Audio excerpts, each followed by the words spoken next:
Hello everyone, this is part 14 of What If Naruto Met Past Hinata, and I hope you guys enjoy this video and to like, to subscribe, to share, and check out the playlist, to see more comment down below. Now let's start the intro. They call me a god. They call me a god. They call me a god. Join my membership, the perks are great. It's in the description. Be sure to like and subscribe, it gives me more motivation. Enjoy. Hazy, smoky bars and too many people crammed in. Back corners, familiars, strangers, very importance, get out of here's, usuals, something news, regulars, stragglers.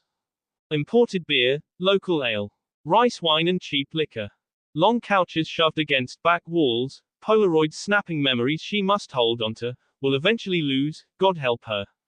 Memories, memories, memories. Her eyes are as foggy as the atmosphere as Sasuke takes a drag, Naruto takes a swig, she sits perched on the end of the vessel that holds them all safe for now, and so many have held these positions, and she sees the cycle turn before her eyes as pale arms envelope each other and everyone is vulnerable and happy and drunk. I bet you couldn't get Naruto to beg for it, the voice trails off in her ear as she blushes and giggles, head thrown back, the twittering voices of Tenten chirping in her ears. I bet you can't. She laughs. Tenten doesn't know better, she supposes. There's no way she'd be able to have him on such a short leash like Sakura does Sasuke. No way, no way. She's Hinata. She's too nice. She's Hinata, she's too shy. Shy girls don't play games like that. God forbid he embarrass her. Sakura chimes like summer breezes and Hinata smiles even wider. Sakura doesn't know any better. She lets Tenten keep whispering, eyes going back and forth and back and forth. Decisions, decisions. Tenten looks up at her as she starts to put down her bottle. She'll give them a show. The bottle goes discarded as she sways and sits on his lap and leans into his chest, deep down into his ear, and so many eyes follow and she almost smirks. Almost, but not quite enough to count. After all, she is a lady. Naruto. Silly, fluttering hands touch his N. She bobs her head in time with the dingy radio songs and Kiba's off-key singing. Yeah, let's play a game. What kind of game? A yes or no game. Okay, I ask you, and you say yes or no. The dandelion bends in the wind as she kisses his cheek. She's so cheeky when she's drunk. A cheeky adorable little monkey in lilac, a vision in periwinkle and ivory. He starts, voice low. Eyes follow them and he looks up at her through dark lashes and she tilts her head. Do you love me? She smiles. She starts off easy. Too easy. Yes. Will you leave me? Even easier. No. Will you? Oh, I don't know. She stretches back and twiddles with something before he draws back her attention, eyes already that dark. Ask me. She grins. Tenten clinks her glass. Sakura crosses her legs. No. I think I'll make you wait. I'm tired of this game. She purrs as she touches the collar of his shirt, still balanced on his lap, feet daintily crossed and touching the ground. He looks agitated. Ask me. He persists and she almost lets him have her. Maybe it's my turn, how about you ask me, and maybe, she says it softly, demurely, pretty mouth drawing out the maybe. It's agonizing. He tries to grab her but she won't have that. Suddenly she pulls back and puts a hand on his mouth, just when he's getting to the good part. And she knows how to poke him just a bit, and how to push him this way and that until he's dough in her palms. No, she says with a laugh, and then the hand trails away as she bends forward and then she's off of him and he's up too, watching her with dim eyes and a foxy grin. She doesn't even bat an eyelash as she walks out across the floor and then turns briefly over her shoulder and smiles. He waits expectantly, loving the game, loving that she loves him, rolling over at her beck and call. She pauses. Sakura looks funnily irritated and keeps looking at Sasuke, who's watching with hooded, lazy eyes. Tenten just looks on in awe, as if maybe, it isn't even possible that one girl could win so much at this game. As soon as he hears her prettiest command, he's across the room, sauntering after her. He loves that word. Yes, he's as obedient as a puppy and all those eyes look up to other eyes and raise eyebrows, anticipating some kind of reaction as he follows her out of the bar with his tail wagging and that dopey grin plastered to his face. How come they don't follow like that? Hinata won't tell her secrets quite yet, but then again, maybe she doesn't have any. That's the beauty of it, she supposes. Even shy girls have games when they know exactly how to play. X. If you were falling, then I would catch you. You need a light. I find a match. Hinata toyed with the edge of the sheet and stared at the man who couldn't find it in himself to wake up. She didn't really mind. Sundays were sparse these days. 'Cause I love the way you say, good morning, and you take me the way I am. He needed to sleep anyway. She wouldn't complain. She'd just lay here beside him. It was all she'd ever ask for. Between them, Kiyoshi was nestled with his round little tummy going up and down with each breath he took. She smoothed the hair on the top of his forehead, head tilting as she watched him sleep beside his father. If you are chilly, here take my sweater. Your head is achy. I'll make it better. He smelled like milk and sunshine and his pale skin melted in with the blankets as he twitched a chubby finger in his slumber. She trailed her hand across his cheek and kissed the little expanse of skin, completely satisfied with the circulation she was losing as Naruto's heavy head settled over her other arm. 'Cause I love the way you call me, baby, and you take me the way I am. When her husband blinked awake after a few moments of her ministrations, she felt the warmth of his palm as he took her face in it and stroked it with his thumb, tickling her ear. She smiled at him and he smiled back. There were no words exchanged, just the quietness. I'd buy you Rogaine when you start losing all your hair. Sew on patches to all you tear. The quietness of growing old together, the quietness of having a little boy who was for once being quiet, the quietness of being a part of something bigger than just 2 or 3 or 100.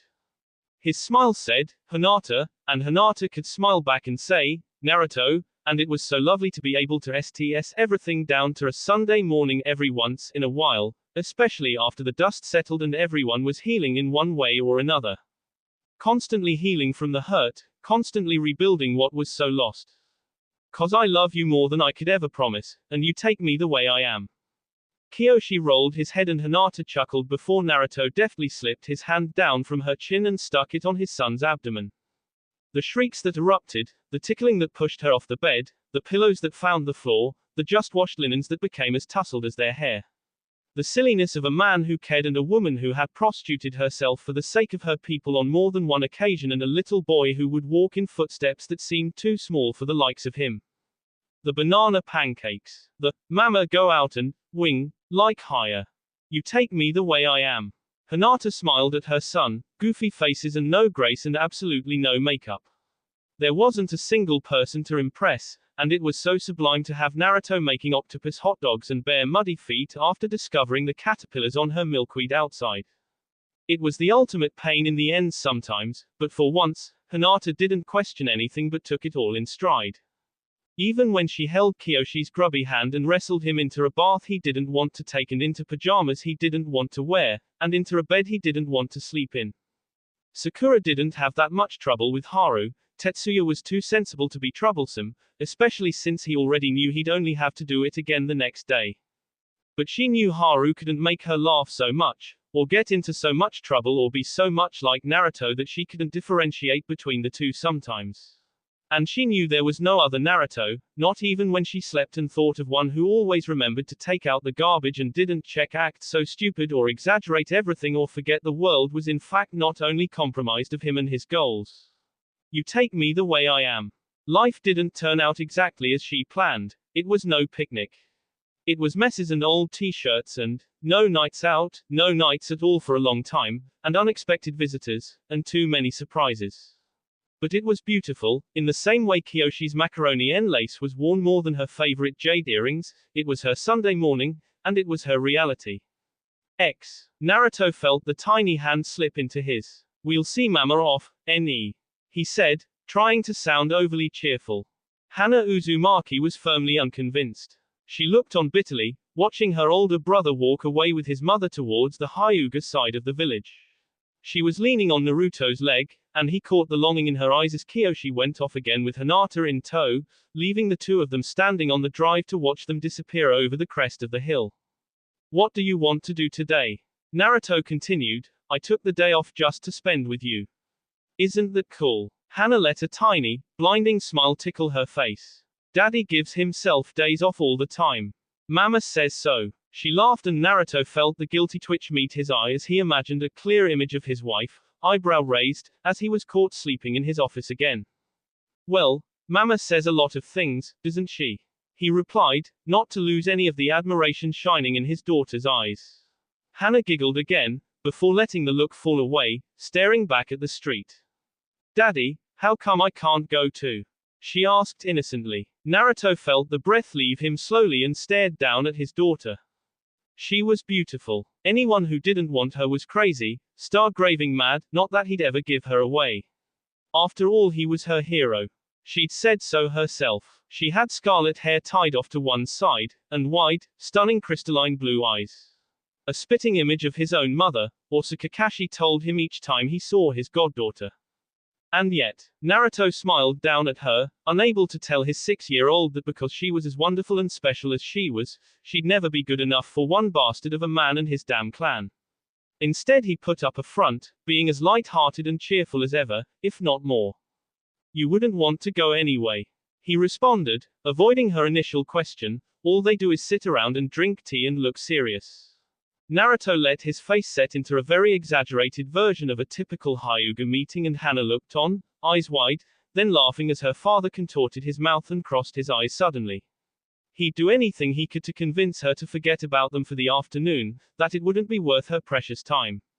He'd lie to his little girl if he had to. So why can't I go too? I can just stand outside with Tetsuya, Hana continued, looking up at her father. He's not allowed in either, Daddy, when Hiashi-sama trains Kyoshi. He says so. Naruto inwardly cursed her intuitive nature and inherited ability to see through his sorry excuses of stories. Why doesn't Hiashi-sama let me call him Oji-san? Is it the same reason I'm not allowed in? Naruto nodded slowly. Yes. It's just, well, Hiashi-sama has bad eyes, yeah. And when he looks at you, Hana, he doesn't see how special you are. Isn't that funny? He looks at you and he forgets that you're his granddaughter, because he gets confused by your red hair. Naruto turned around, walking back towards the house, Hana following him eagerly. You really think, are his ears bad too, Daddy? Is that why he only lets me call him Hiashi-sama? Naruto smiled, but inside his heart broke off just a little more. Yes, baby. That's exactly it, he answered, ruffling her hair. Hana looked so bright and happy, her face breaking into a hopeful grin. Then I'll make sure that Hiashi-sama sees me next time. And I'll talk extra loud too. Naruto laughed and opened the door to the house, letting her bound inside. I don't think that's the way you should go about it. Hana's face lit up and she ran towards her bedroom, skidding in the hallway on her bare feet before turning back to her father. I know, she shouted, I'll draw him one of my pictures, and I'll draw us real big so he can see us standing together. Do you think he'd be less confused then? Naruto just let the smile slip at her happiness to make one horrible, stone man see what was already standing there, right in front of him. Always worth an Uzumaki try. He shouted back, raising a fist. Hana mimicked, little face set in the most basic of determinations. Hi, she chanted, and then she was gone, and he heard the distinct sound of tiny hands sifting through many things, the rattle of crayons, the shuffles of paper, the crash as something fell off of something else. Several pictures later, Hana surveyed her work and smiled. Kyoshi can give them to him next time. Naruto put on his sandals and she did the same, fumbling into her smaller pair. The Hana-formed gallery littered the porch where she'd methodically created them in the afternoon sun, Naruto enjoying a beer and the ambience of an empty house before declaring ramen was most certainly in order. Anything to get her mind off of the mind-numbing hurt of being ostracized and never knowing why. Naruto always swore he'd tell his children whatever truth he could, that he would spare them the pain of not understanding, but once he got there, he really couldn't do it. She was still just a baby, and he'd always been especially protective because Hana was no Hyuga. If her mother hadn't been her mother, no one would have ever traced it, and that was a fact never ignored. Naruto wasn't an idiot. He heard the things they whispered about her, about his perfect little girl who couldn't do any wrong, who was just as capable of his son. Naruto understood during that point in his life why it was his beloved third Hokage sheltered him so much. Naruto knew better than anyone that once you could grasp the reasons for your pain, those feelings of blissful ignorance would always change. Naruto lifted Hana up onto his shoulders and held her ankles as she twisted her hands into his hair, shrieking with joy. It was such a bittersweet picture. See, isn't this much more fun? You get daddy all to yourself. That's not easy to come by, you know. Naruto smiled sadly, but it didn't show. He'd never let her feel that loneliness. Hana Uzumaki was only 15 when she was apprehended by a vigilante group outside of Sound. It appeared, much to her dismay, that old habits hard. The man's breath smelled like stale sake, and Hana struggled under his GS. How the hell had he snuck up on her? She couldn't remember, it was all too foggy, too dim in her mind. Jun lay on the ground, a few feet away, unconscious. They'd hit her with something blunt, but Hana couldn't spare the worry for her comrade. The sticky fingers curled around her tee and set her up against the wall. Her head spun and she felt blood mingle with the dirt that had been slammed away at the impact. The man smiled dangerously as she clawed at his wrist and hand, kicking, but quickly losing the strength to continue.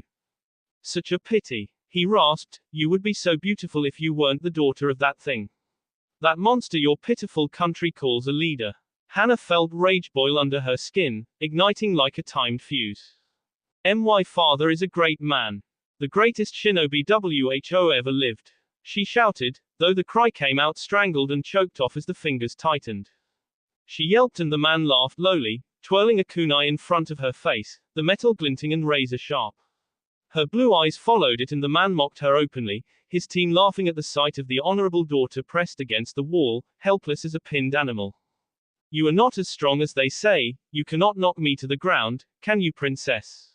She gagged at the vile name as he continued, eyes narrowing, what should I do with this dirty girl?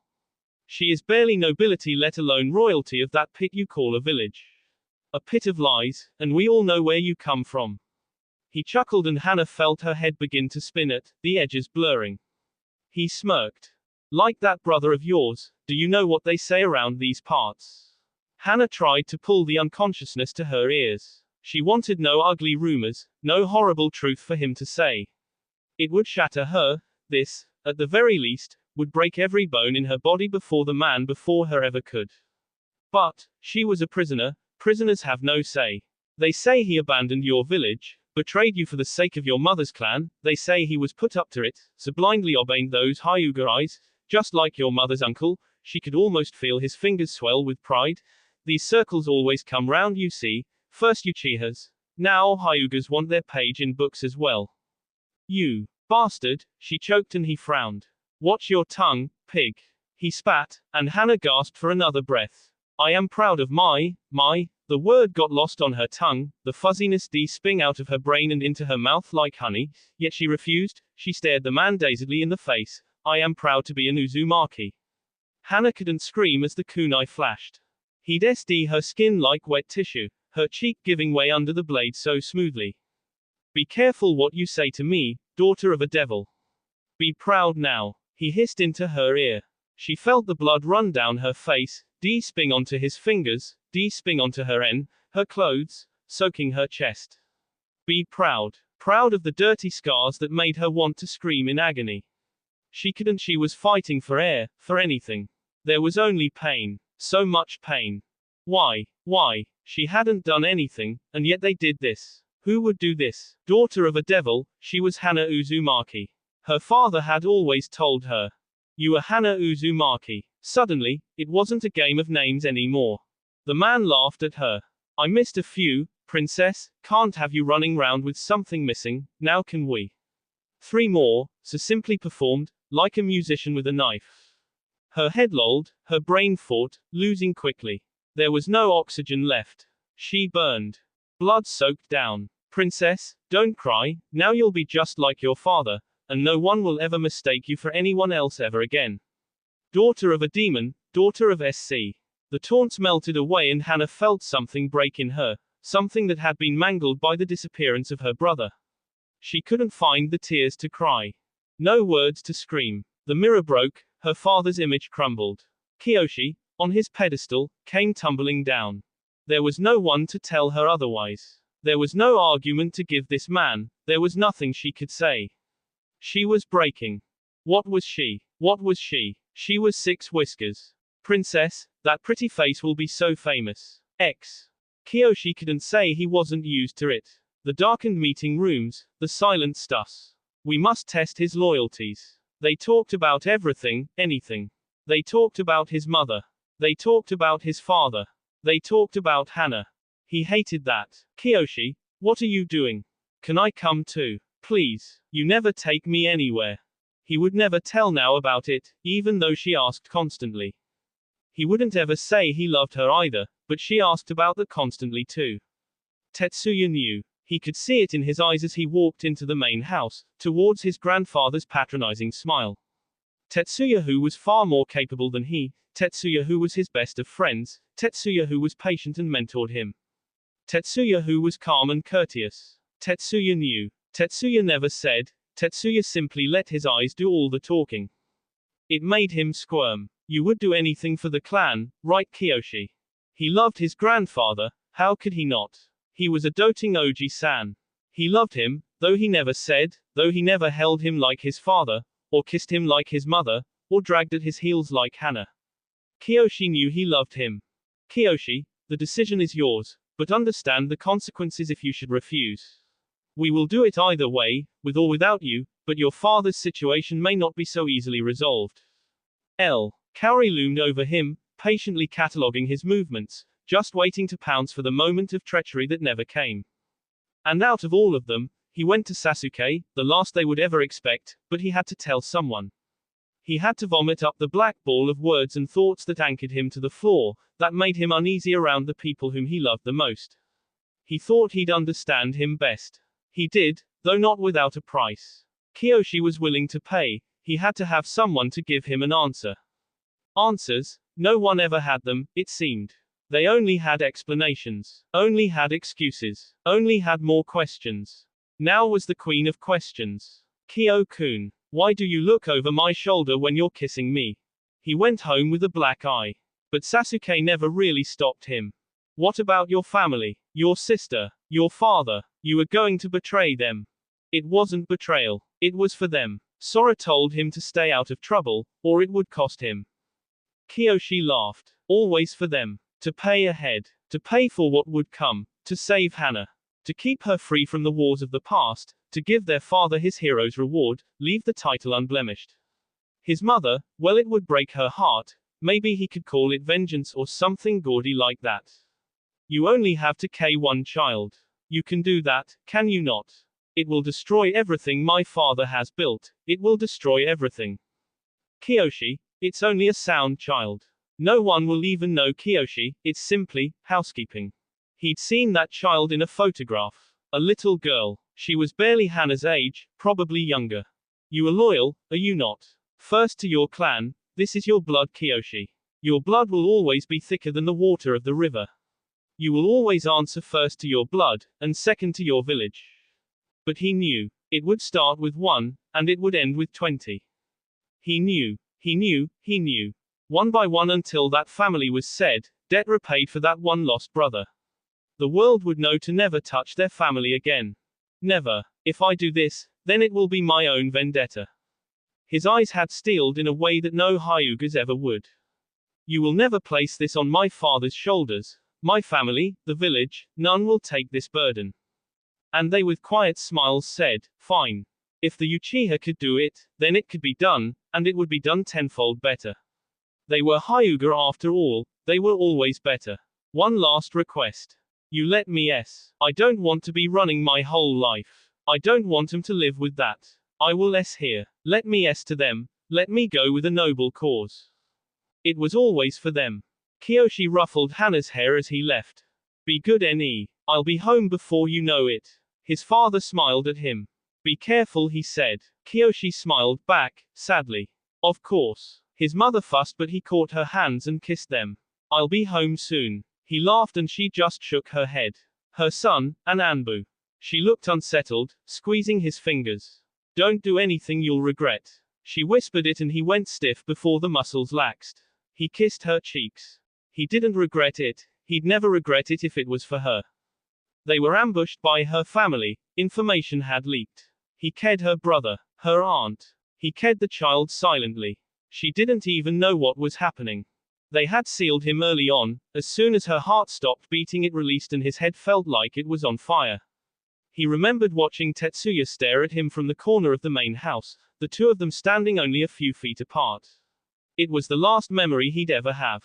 I know what you're going to do, I know you are going to forget everything for the sake of this clan. Of course he was going to forget.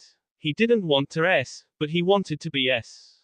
Kiyoshi had walked to him and leaned against the house, shadows and the azaleas painting the perfect summer scene, the sweetest sentiment as he listened to Naomi singing inside and Hana running wildly on the lawn.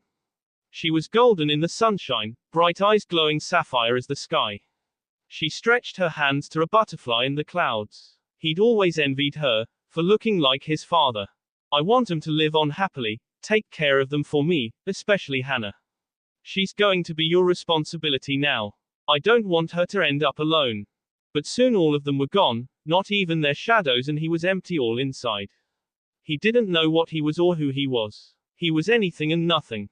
He was just a being, just drifting farther and farther away from that glorious sunshine into the darkness. It was like everything had been pulled out of him by greedy, desperate hands. Everything he'd ever had to give, he'd given. When he woke up, two girls were looming over him. He smiled at them charmingly.